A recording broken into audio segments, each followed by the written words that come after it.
The moment Asha Carter sat down in the first-class seat, the atmosphere in the cabin changed in a way that was impossible to ignore. A folded boarding pass rested calmly in her hand, the seat number printed clearly, legitimately, without mistake. Still, within seconds, a sharp voice cut through the quiet hum of the plane. A man across the aisle laughed under his breath before speaking louder than necessary, saying that there must have been an error because someone like her clearly didn't belong there. Heads turned, eyes lingered. Some passengers shifted uncomfortably, others watched with thinly veiled curiosity. The accusation wasn't shouted, but it didn't need to be. It carried something heavier than words, an assumption built on appearance alone. Before we go any further, let me ask you something. Who are you? And where are you watching from right now? What city? What country? And if stories about real-life injustice and accountability matter to you, take a second to like this video and subscribe to the channel now, because this story only gets heavier from here. Aisha didn't raise her voice. She didn't argue. She calmly handed her boarding pass to the flight attendant, expecting the situation to end there.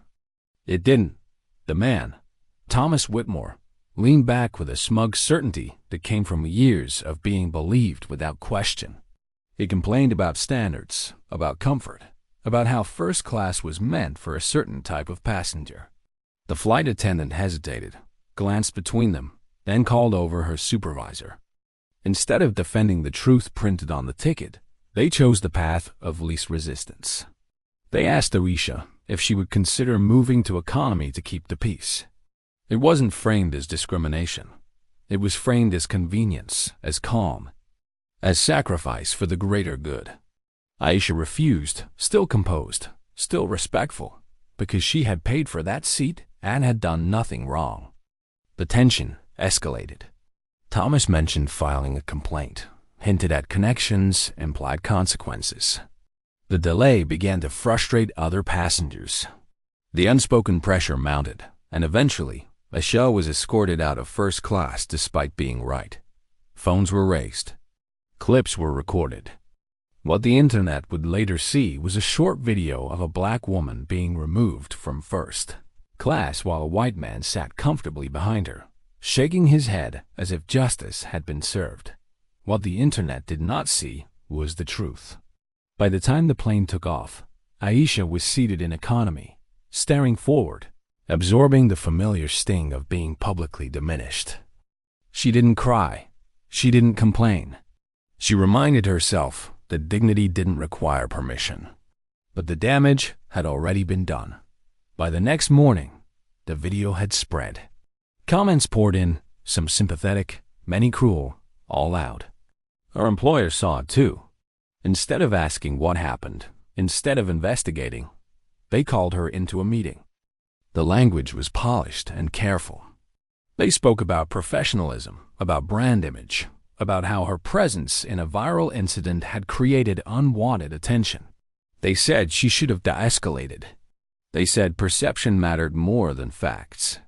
Then they said the words that landed harder than any insult on that plane. They were letting her go. No warning, no defense, no acknowledgement of the truth. Just a clean termination justified by optics. Aisha walked out carrying nothing but the knowledge that once again, the system had protected comfort over fairness. What no one in that room realized was that they had just silenced the one person who understood exactly how fragile their world really was. Because Aisha Carter wasn't just an employee. She wasn't just a passenger. And Thomas Whitmore had no idea that the woman he judged in first class was about to become the greatest threat his power had ever faced. What the company never bothered to ask was why Aisha Carter had been on that flight in the first place, or why her role had required silence rather than visibility. Long before the incident went viral, she had been working under strict confidentiality, reviewing internal financial structures, partnership risks, and compliance failures that most executives preferred not to look at too closely. Her job wasn't public-facing, and that was intentional. She was trusted with uncomfortable truths, the kind that didn't belong in meetings filled with smiles and rehearsed language. When she was fired, her access was cut immediately, her email shut down, her credentials erased as if she had never existed. The company believed the problem had been solved. Thomas Whitmore certainly did. In private conversations, he dismissed the entire situation as a nuisance, joking that some people needed to be reminded of boundaries. That order had to be maintained. He had spent decades moving through the world like that, mistaking privilege for authority and silence for agreement. What he didn't know was that Aisha had never relied on access alone. She had relied on preparation. Long before the flight, she had secured copies of her findings, not out of paranoia, but because experience had taught her that truth rarely survives without protection. When she spoke to a lawyer, she didn't ask about revenge. She asked about accountability. The material she handed over told a story far bigger than a single incident on a plane. They showed patterns of selective enforcement, quiet settlements, complaints buried instead of addressed, and influence applied where rules were supposed to be firm. Names appeared again and again, and Thomas Whitmore's was impossible to miss. He wasn't just a passenger with an opinion. He was a gatekeeper, someone who used proximity to power to shape outcomes in his favor. The documents reached the desk of the CEO quietly, without press, without warning. And when they were read, the reaction was immediate. Not panic, but recognition. This was not a public relations issue. This was a structural failure. An internal investigation was launched under the guise of routine review. Thomas wasn't informed. Neither were the executives who had grown comfortable under his shadow. Meetings were recorded. Emails were audited. Past decisions were re-examined. The more they looked, the clearer it became that the incident on the plane wasn't an exception. It was a reflection.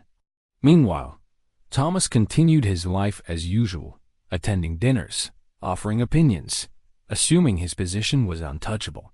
When rumors reached him that questions were being asked, he brushed them off. People always ask questions. Nothing ever came of it. Until it did. The board meeting was called without explanation, mandatory attendance, no delays. When Thomas entered the room, the atmosphere felt different, colder, quieter. He spoke confidently at first, making comments, filling space, until he realized no one was responding. Then the documents were placed in front of him. Not accusations, evidence, patterns. Decisions traced back to him with dates and signatures he couldn't deny. His voice shifted. Defensiveness replaced arrogance. He questioned motives, implied misunderstandings, suggested bias. None of it worked. The truth didn't need volume. It only needed time. By the end of the meeting, Thomas Whitmore was removed from all positions of influence. His investments frozen pending review. His reputation dismantled, not by scandal, but by facts. The same system that had protected him for years now turned on him with surgical precision. Those who had once deferred to him distanced themselves overnight. His calls went unanswered. His name became a liability. And the incident on the plane, once framed as a misunderstanding, was re-examined in full context. The longer video was released. Statements were corrected. Apologies followed, carefully worded but impossible to ignore. Aisha Carter was formally reinstated, not to her old role, but to a higher one, with authority that could not be quietly taken away. She accepted without celebration. When asked how it felt to win, she corrected them. She hadn't won. The system had been forced to look at itself. That was all she had ever wanted. She didn't give interviews attacking Thomas. She didn't savor his fall. She focused on restructuring processes, on making sure complaints didn't disappear into silence, on ensuring that no one else would be asked to give up their dignity for someone else's comfort. And somewhere far from first-class cabins and boardrooms, Thomas Whitmore learned what it meant to exist without automatic belief. Doors didn't open the way they used to. People listened differently. For the first time, he felt what it was like to be judged before being known. Aisha never spoke to him again. She didn't need to. Her life moved forward, quieter than the headlines, but stronger than before. The story spread not because it was dramatic, but because it was honest. A reminder that injustice doesn't always look loud, and accountability doesn't always arrive immediately. But it does arrive. So let me ask you this. How many times have people been judged simply for being where someone else thought they didn't belong? And how many times has silence protected the wrong side?